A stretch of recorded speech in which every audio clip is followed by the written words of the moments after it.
오늘은 스위프트 의존성 주입에 대해서 알아볼 건데요. 플레이그라운드에서 몇 가지 간단한 예제를 다뤄보면서 살펴보도록 하겠습니다. 일단 엑sit 코드를 킬게요. 파일, 뉴, 플레이그라운드. 네, 블랭크로 만들어 줄게요. 인젝션. 우선은 의존성 주입이 뭔지에 대해서 되게 간단하게 이야기를 해보도록 하겠습니다.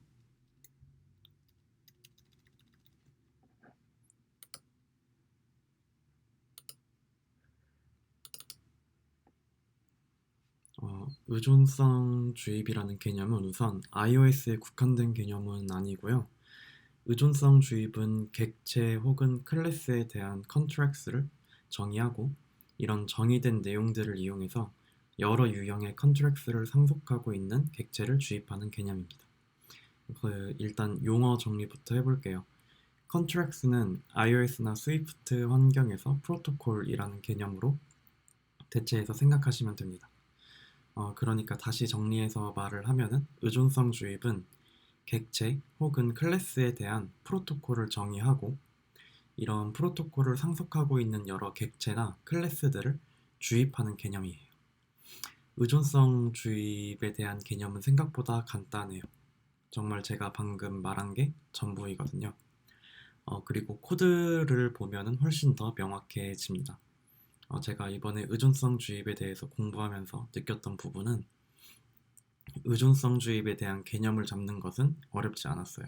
근데 도대체 왜 우리가 코드를 작성할 때 의존성 주입을 신경 써가면서 코딩을 해야만 하는지에 대한 이유와 언제 어디서 의존성 주입을 사용해야 잘 사용하는 것인지를 판단하는 게 더 어렵고 중요해 보였습니다. 실은 저도 아직 그 단계까지는 멀은 것 같아요. 그럼 먼저 프로토콜을 작성해 볼까요? 어떤 프로토콜이 있을까요? 저는 드라이빙이라는 프로토콜을 작성해 보도록 하겠습니다. 뭔가 운전할 수 있는 이제 그런 프로토콜인데 일단 프로토콜은 펑션들을 가질 수 있어요. 저는 start driving이라는 함수를 만들 거고 stop driving is driving 이라는 함수를 이렇게 3개 만들 겁니다. 이제 이 driving이라는 프로토콜을 가지고 있으면은 이 프로토콜을 컨펌을 하면은 start driving을 호출할 수 있고 stop driving을 호출할 수 있고 is driving으로 상태값을 확인을 할 수가 있습니다. 이제 2개의 클래스를 만들어 볼 건데요. 하나는 BMW라는 클래스이고 나머지 하나는 현대라고 할게요. 현대. 요즘에 주식이 많이 올랐죠. 그리고 이제 저희가 유저가 원하는 자동차를 선택하는 기능을 구현한다고 생각을 해봅시다. 게임이어도 되고 웹페이지여도 되고 어플이어도 되겠죠. 그러면 저는 selected car이라는 클래스를 만들 겁니다. 그리고 이 selected car는 car이라는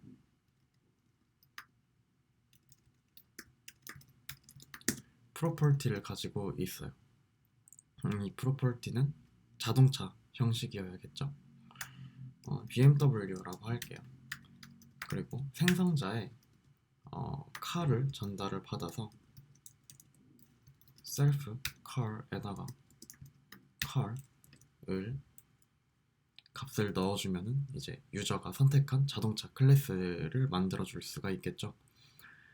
근데 이렇게 selected car 클래스의 car의 타입을 BMW로 지정을 해버리면은 약간 곤란해요. 왜냐면은 유저가 현대차를 선택할 수도 있는데 이러면 현대차를 선택할 수가 없죠. 그래서 이거를 이런 식으로 바꿔주면은 현대차도 선택을 할 수가 있어요. 근데 이러면 또 BMW를 선택을 하지 못하죠. 그래서 저희는 이제 이게 자동차잖아요. 그래서 드라이빙을 할 수 있는 자동차인데 이 프로토콜을 타입으로 지정을 해주는 겁니다. 이제 이 디펜던시 인젝션의 메커니즘을 이용을 한 건데요. 이제 어떤 클래스에도 사용되어질 수 있는 컨트랙스, 그러니까 드라이빙 프로토콜을 정의하고 이제 이 타입을 이용을 하는 거예요. 이게 말로 설명을 하려니까 좀 되게 어렵고 입이 아픈데 눈으로 보시면 한 번에 이해하실 수 있을 거예요. 그러면은 selected car, 유저가 선택한 차 인스턴스를 한번 만들어 볼게요. selected car는 selected car겠죠. 그러면 차를 인자로 받으려고 하는데 만약에 BMW를 선택했다 하면은 오류가 뜨죠.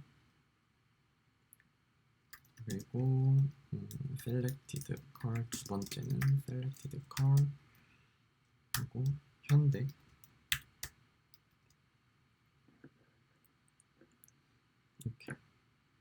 이렇게 오류가 뜨는 이유는 이제 이 클래스들이 이 드라이빙 프로토콜을 컨펌 해주고 있지 않아서예요. 그래서 얘네들이 이 프로토콜을 상속을 해주게 되면은 클래스가 이제 프로토콜을 상속을 하면은 이 프로토콜이 가지고 있는 이런 추상 메서드 같은 것들을 무조건 임플리먼트, 그러니까 구현을 시켜줘야 합니다. 구현을 대충 시켜줄게요. 스타트 드라이빙이라고 함수를 구현을 해주고 이거는 스탑 드라이빙 그리고 뭐 이지 드라이브는 2로 그냥 간단하게 구현을 해볼게요.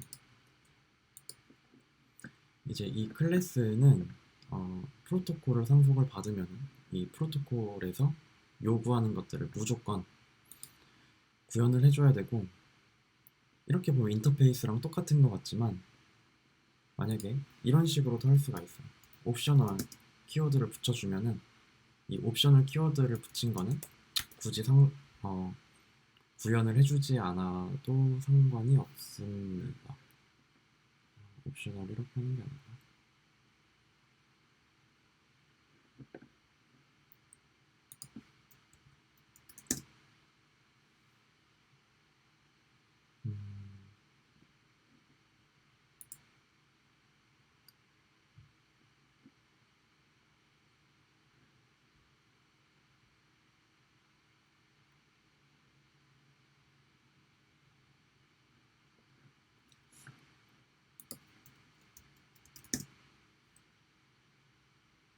네.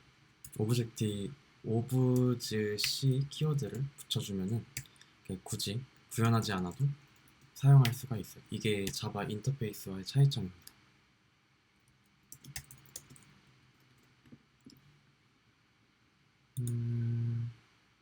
이렇게 selected car가 드라이브를 할 수 있는 드라이빙 프로토콜을 생성자로 갖고 프로퍼티로 가지게 되면은 이 selected car 클래스는 드라이빙 할 수 있는 어떤 클래스나 객체라도 전부 받아볼 수가 있고 해당 프로토콜을 따르는 그 어떠한 객체나 클래스가 오더라도 정상적으로 동작을 하는 코드를 짤 수가 있겠죠. 왜냐면은 똑같은 프로토콜을 상속하는 모든 객체나 클래스들은 전달받는 인자나 반환해주는 결과값 타입이 동일할 테니까.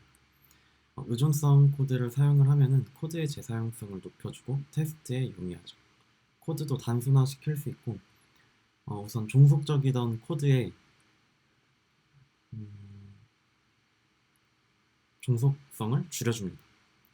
코드를 읽기 쉬워지는 점도 있고 코드들 간의 결합도가 낮아지면서 유연성과 확장성을 향상시킬 수 있습니다. 네, 끝이네요.